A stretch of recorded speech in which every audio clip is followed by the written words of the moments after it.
Hey folks, SoloGamer here, and today we're going to be talking about zombie games. Now, I love zombie games. Hell, a lot of people do. There are a million zombie games out there to choose from. And if you're a board gamer worth your salt, you're going to have at least one zombie game you want to play and is your favorite. The question is, with so many zombie games out there, which one do you get? There's a gazillion of them. As a matter of fact, the market's kind of a little oversaturated with zombie games, as a matter of fact, right now. But at the time when I was growing my collection, I wanted a zombie game. And to be honest, I was leaning towards Last Night on Earth, which is a Flying Frogs production zombie game. I knew it was going to be good. I knew the quality of it was great. It's Flying Frog. I knew their style.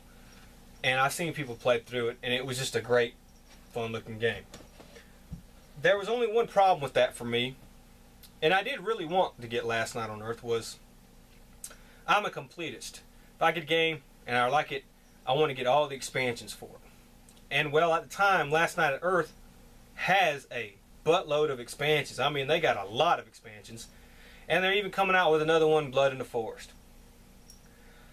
So frankly, the reason I didn't get Last Night on Earth was money. I couldn't afford it at the time.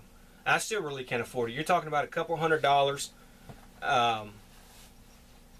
You know, when I could use that $100 to get another game I like, or to buy several other games, expansions, and stuff like that. It's just a couple $100. You know, it was just, I just couldn't afford it. So, I started looking for another zombie game, and there were a bunch of them out there. And then I came aware of Zombicide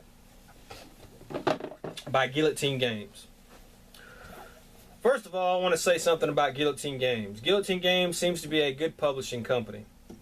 Now, I don't know anything about Kickstarter. This was a Kickstarter game, and I don't know much about Kickstarter, and I don't know how their customer service was with the Kickstarter. But as far as their website goes, they got a bunch of freebie missions and stuff like that on their website for Zombicide and the other expansions. So, anytime a company gives you free stuff on the web, you need to try to support it. And that's one of the reasons that made me go towards Zombicide. Because I like to check publishing companies' websites before I buy the game and see if they give you free stuff. And Zombicide's got a lot of free stuff to give. So anyways, at the time when I got this game, this was all that was out for Zombicide. But a couple months down the road, they were planning to come out with a Season 2 Prison Outbreak and a Toxic City Mall expansion. So I said, you know what? I'll take a risk. I'll buy the Zombicide game. If I like it, then I'll get the expansions. If I don't, then I'll go somewhere else and try to get something else. Okay? So I bought the Zombicide expansion. And there are a few quirks with the rules, but this game is good. It's hard as hell, but it's good. I die most of the time when I play it, but it's good. It's a fast-paced game that gives you the feel that, hey, the apocalypse is here and there's zombies everywhere. So I like this game a lot. I said, you know what? I'm going to get the expansions. And so boom, out the expansions came. And we have a, well, we'll start with this. Season 2, Prison Outbreak. It's basically Zombicide, but in a prison. Where Zombicide took place in the streets, this takes place in the prison. You got new characters, new cards, new type of zombie, the Berserker zombies, and a few new little rules. Mainly the zombie survivor type rule, which a lot of people needed because this game is hard, and it's where your character can become a zombie and play a little bit longer, and it's not as easy to die. Which, like I said, this game is hard, so you needed something like that. This added a lot, and the great thing about this was, if you didn't have the first Zombicide, you could get this Zombicide right here, and you wouldn't need the first one, because this is a base game. So you could play it on its own. But for those people who are like me, who are just obsessed with having everything Zombicide, you can mix and match and play both of them and combine them if you want to. That's great. It's always great when games by a company are always compatible. And so this was a good game. It added a little bit more. I actually like it a little bit better than the first Zombicide, just because of the different variety. It's a great game. If you got Zombicide and you like it, then get Zombicide Season 2. You're going to like it even more. Now the first real expansion for both games, Zombicide Season 2 and the first Zombicide, is Toxic City Mall. self-explanatory. It takes place in a mall or mall type scenarios. They add toxic zombies to this. You get some new characters, you get some new cards, and a few other things. This is not a base game. So you can't play it by itself. You either got to play it with Zombicide 2 or Zombicide 1. Just remember that. But you can play all three of them. That's the great thing about Zombicide. You can mix and match all three and play with all three. And you know, this was about $40 retail. You get a lot for your $40 in this. You really do. It is worth it. If you're a Zombicide fan, I definitely recommend you get this. Now let's talk about a little bit how we're going to play today. What we're going to do is we're going to be playing the first scenario from the first Zombicide game called City Blocks. But we will be using cards and characters and zombies from all three games. So we can mix and match is what I'm going to do. Now the scenario City Blocks just plays with the first game tiles, but in other scenarios we're going to be playing scenarios from all three sets.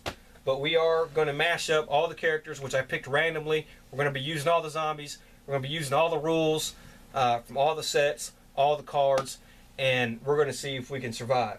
We will be using the zombie survival rule. So, like I said, and that just shows you how great and compatible all these Zombicide games are. And so let's go get the game set up, and I'm going to show you how this game is played and how it works, and then we'll start from there. All right, as you can see, the game board is set, and as you see, the game board consists of tiles that the scenario tells you how to put them together, and each Zombicide set comes with different tiles and stuff like that. And these tiles are double-sided, so you know you're going to get a lot of variety. Here are our characters, our little minis for the characters, our dice, and as you can see, they're in the middle of the map. These little red icons are called zombie spawn points. When zombies spawn, they will be spawning from here. Of course, these are doors to the buildings. They're shut. You got to find a way to get in them. Of course, here's the exit. And these little X's, as you can see, they're all around in this game. We have one there. We have one there. Those are our objective tokens. Here are our characters. And when we play, we're going to go over each character a little bit and what they have. And we have our first player skull, which I think is a little neat. We start with Kimmy, Phil, Amy, who's a little goth chick, and Phil's the cop. Kim is, I don't know what the heck she is, looks like a grease monkey. Mechanic, and Raul. I don't know. I guess he's a survivalist or something. And you see how they each have 5 spots, and it says card in hand, and then on the back it has card in reserve. And like I said, we'll go over that a little bit more when we start playing. Here are our wound cards, our zombie spawn cards, and our item and weapon cards. And the basic idea of this scenario here, and it's called City Blocks, and the rule book comes with this. And basically what it is, we got to take all the objective tokens. Okay, so there's 6 of those.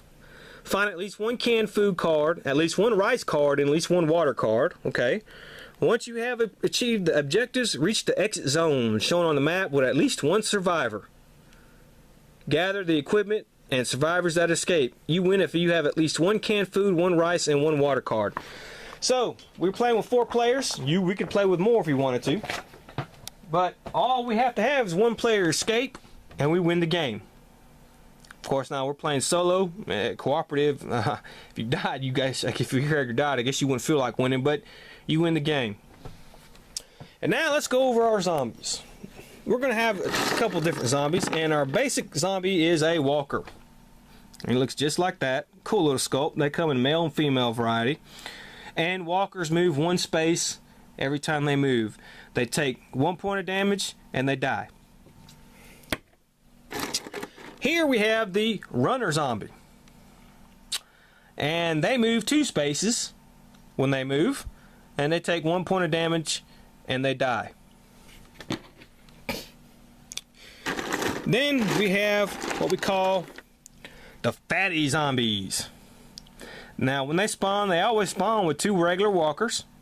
They move 1 space, but you got to give them 2 points of damage in order for them to die. And a lot of weapons only do 1 point of damage.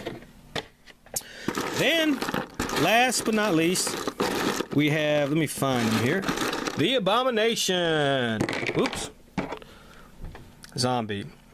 And, well, it takes 3 to kill him, and he moves 1 space.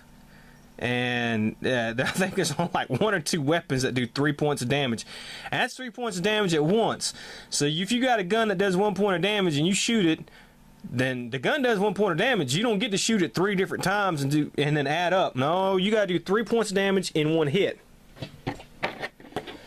Now, these came with the base game, and then Toxic City Mall added a couple new things, and they basically added toxic zombies. And here's your regular toxic zombie walker. Just moves 1 space, and you're going to have to do 1 point of damage. We have our toxic zombie runner, which is the same as the other runner. He moves 2 spaces, 1 point of damage. Toxic zombie fatty. He's a little spiky, but he's fat. 2 points of damage, moves 1 space. Toxic zombie abomination. 30 points of damage to kill him, moves 1 space. What the thing is about toxic zombies is if you damage a toxic zombie and you are in the same space as it is, you also take 1 point of damage, 1 wound from the toxicity of the zombie blood or whatever spilling on you. So when you kill these guys, you want to try to shoot them, and you want to make sure they're a space away and try to shoot them. That's the problem with toxic zombies. Then in the prison outbreak came out with berserker zombies. And there's the berserker walker, and you see he's a little brownish color, and he's the same way. Moves 1 space, takes 1 point of damage. They come out with different sculpts for these things. We find a runner here. Here's a berserker runner, same as the other one. Berserker fatty. And a berserker abomination. And the only difference between the abomination and the other ones is the abominations cannot be hurt with guns. So one, you have the toxic zombies, you got to try to kill them with guns. These guys, you can't use guns. You have to use a knife or a melee weapon in order to kill them. And they're the same, same as the others. Other than that, 2 points of damage is dead. 1 point of damage. 1 point of damage. 3 points of damage. So those are a different type of zombies. Now, before we play, there are going to be a couple things I want to mention. One, I do not play with noise tokens. Noise tokens are a main part of this game. You play with noise tokens. Every time you make a noise, they come towards you. The way I play it is, if they can see you, they come after you, and if they're, they hear you when you're just there. So I kind of find noise tokens slow the game down, and they're kind of pointless anyways to me, unless only in certain situations they're really good. The next big bugaboo is the targeting system. And that's one of the main things a lot of people have a problem with this game. Is if, let's say, this is a space. You see this? This is one space in this crosswalk area. And this is another space right here. So when you move 1, 2, that way. If you go into a building, that's 1 space, 2 space, 3 space, because there's a door opening on there, so that tells you where the spaces are. Alright, let's say Phil here has the gun. Here's a regular zombie, and here's Kimmy in his space, and it's Phil's turn. Phil, if he were to shoot this zombie, he wouldn't be able to. He has to shoot Kimmy. They got this weird targeting system to where if there's another player in that same zone as you are, or even if Phil was in the same zone and all he had was a gun and Kimmy's right there, he would target her first and shoot her. That's crazy. That's just crazy. And it doesn't make any sense. So I do it like this. If Phil is in the same zone as the zombie and Kimmy, he can shoot the freaking zombie. He's not going to shoot Kim. Now, if he is here and he's taking a shot, if he hits If he makes a successful roll, then he hits a zombie. But if he fails his roll and does not get any successes, then he's a bad shot, and then he hits Kim. That's the way I play it.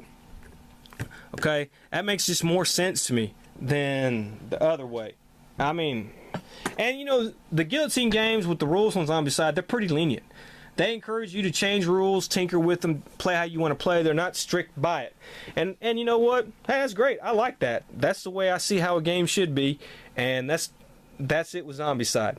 And so that's mainly how I play this game. Those are the two main differences.